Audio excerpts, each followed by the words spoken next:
Hola, estimados alumnos, ¿cómo están?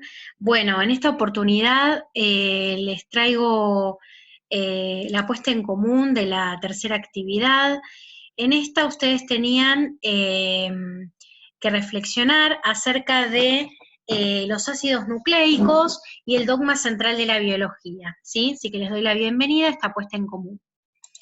Bien, primeramente, la primera actividad, ustedes tenían que responder qué son los ácidos nucleicos, dar ejemplos y en qué parte de la célula lo vamos a encontrar. Bien, los ácidos nucleicos son polímeros o biomoléculas. Como ya vimos en las primeras clases, las biomoléculas son las moléculas que integran a los seres vivos. Y tenemos dos tipos para colocar en los ejemplos. El ADN, ácido desoxirribonucleico, y el ARN, ácido ribonucleico. ¿Sí? De ahí sus siglas. Los ácidos nucleicos en las células procariotas están presentes en el citoplasma, como vemos acá, este es el ADN, ¿sí? Está disuelto en el citoplasma, y en las eucariotas en núcleo, mitocondria, y en las vegetales en los cloroplastos. Entonces, acá, por ejemplo, les puse una imagen del núcleo, cómo se vería el ADN en el cromosoma, ¿sí? Y también puede ser en el cloroplasto y en la mitocondria.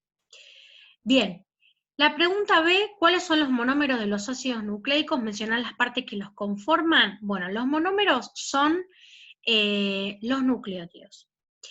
Y están formados por una base nitrogenada, un azúcar y un grupo fosfato. Entonces, acá vamos a ver la estructura del nucleótido, vamos a ver que está formado por una base nitrogenada, por un azúcar y por el grupo fosfato, que va a cambiar en el caso del ADN y el ARN, ¿sí? Cada uno de estos componentes.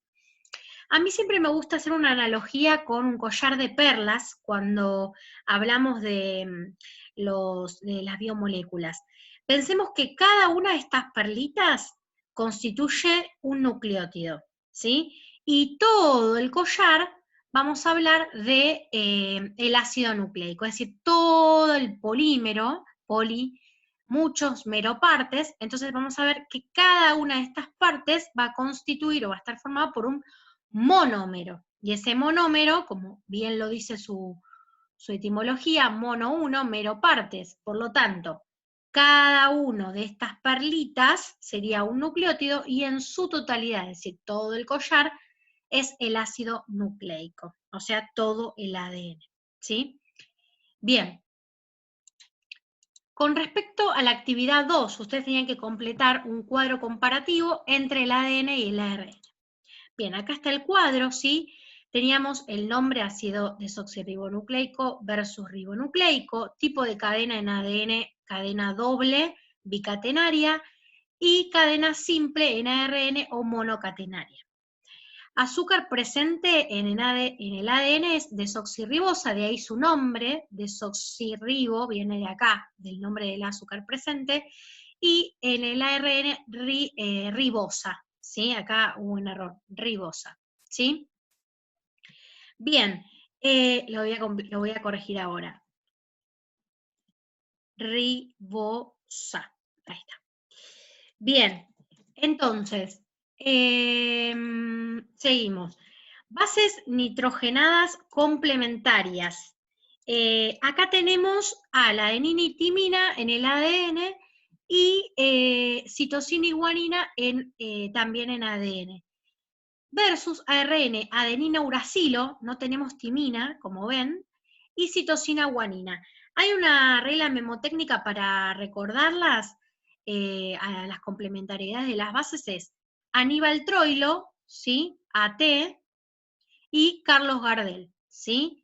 Que son dos cantores de tango muy importantes. Aníbal Troilo, AT, adenina timina, citosina guanina, Carlos Gardel.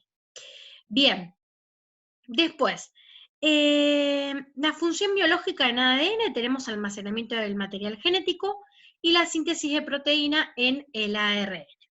Seguimos. Bien, los gráficos. Vamos a tener un ARN, como vemos, monocatenario, con una sola hélice o cadena, y en el ADN bicatenario o dicatenario, ven que tienen las dos hélices.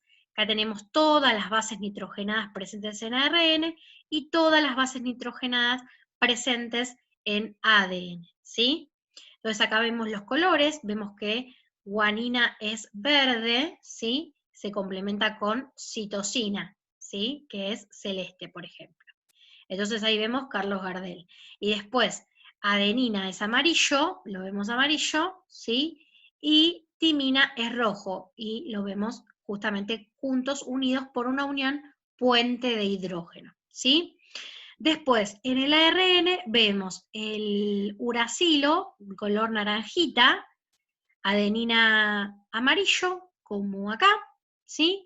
Porque comparten, y tenemos citosina y guanina del mismo color, citosina celeste y guanina verde, ¿sí? Muy bien. Seguimos.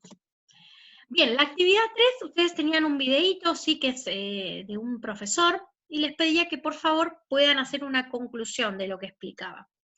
La idea básicamente de visualizar era estudiar o afirmar las diferencias químicas estructurales entre cada tipo de ácido nucleico, y también reconocer las funciones biológicas en cada caso.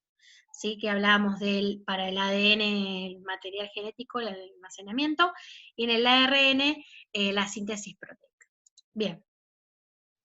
Después, ya finalizando, cuáles son los monómeros de las proteínas, vemos que, justamente como les hacía la analogía de la perla, ¿sí? Cada una de estas perlitas es un aminoácido y todo forma al polímero o biomolécula proteína, ¿sí? Entonces, cada uno de esto es un aminoácido. Los aminoácidos son los monómeros de las proteínas, es decir, pequeñas partes que la componen. Y acá está su estructura química. Tenemos un grupo amino, que le da el nombre justamente, aminoácido. Tenemos el grupo carboxilo, ¿sí? Estos son diferencias químicas, ¿está bien? Entonces, los monómeros son los aminoácidos, que pueden ser esenciales o no esenciales. Bien, y ya por último, pregunta B y C de la actividad 4, ¿qué establece el dogma central de la biología molecular y en qué consisten los procesos de transcripción y traducción? Bien, como vemos acá, ¿sí? Este es el dogma central, ¿sí? ¿Qué quiere decir? Que hay una unidireccionalidad en la información, ¿sí? Entonces, para tener proteínas, yo necesariamente primero tuve que tener ácidos nucleicos, ¿sí? Entonces, el ADN va a duplicarse, ¿sí? Ya se puede agregar duplicación, se puede autoduplicar, y de ese ADN la información va a tomarse para poder hacer el proceso llamado transcripción, para hacer esa información almacenada en una molécula de ARN, ¿sí? Esto va a pasar en el núcleo, ¿sí? De las células, o en el citoplasma. Bien, este ARN va a salir del núcleo hacia el citoplasma, ¿sí? Y esa información que va a tener, que provino del ADN y del ARN, va a transformarse en proteína, ¿sí? A través del proceso de traducción. A mí siempre me gusta pensar, cuando nosotros queremos traducir una canción del inglés al castellano, bueno, lo mismo acá, vamos a tener que traducir, entre comillas, dos lenguas o dos estructuras químicas distintas. Una estructura química del ácido nucleico para traducirla a una estructura proteica, una estructura de proteínas. ¿Está bien? Entonces, por eso es también alusión a la traducción. Entonces, esto sería todo, digamos, lineal, esta unidireccionalidad del dogma central. Pero hay excepciones, y se han descubierto esas excepciones, por lo tanto se ha modificado este dogma central, y vamos a ver esta nueva aceptación, en donde tenemos, como les decía, la replicación o duplicación del ADN, o sea, puede hacer más copias de sí mismo.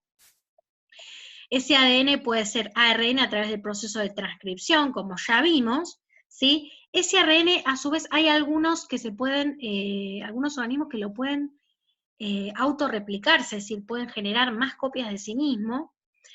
Y de ese ARN vamos a tener, para el proceso de proteína, la traducción como vimos hace un ratito. Pero esto rojo nuevo se agrega, ¿sí?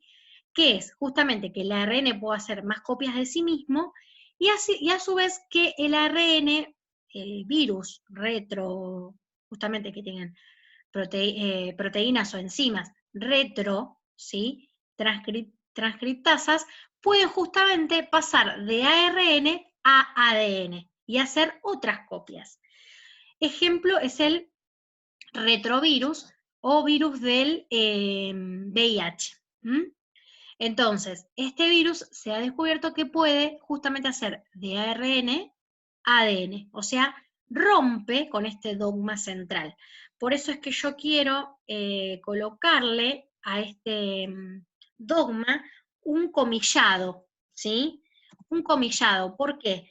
Porque es realmente un dogma y no porque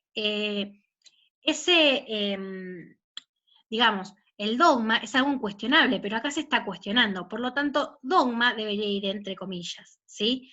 Bueno, acá tenemos los dos procesos entonces, el proceso de transcripción y el proceso de traducción. La transcripción es el proceso de pasaje de información del ADN al ARN, y la traducción es el pasaje o proceso de ARN a proteína, ¿sí? Y el proceso de ARN a ADN se llama transcripción inversa, ¿está bien? Bueno, básicamente eso eran las cosas que ustedes tenían que responder, los cuestionamientos. Les quiero mandar un saludo a cada uno de ustedes, un abrazo virtual, y pedirles por favor que todas estas cuestiones que estamos analizando en las puestas en comunes, ustedes las puedan tomar apuntes y puedan anotarlas en sus carpetas. Desde ya, muchas gracias, chicos. Nos vemos la próxima semana. Nos estamos viendo.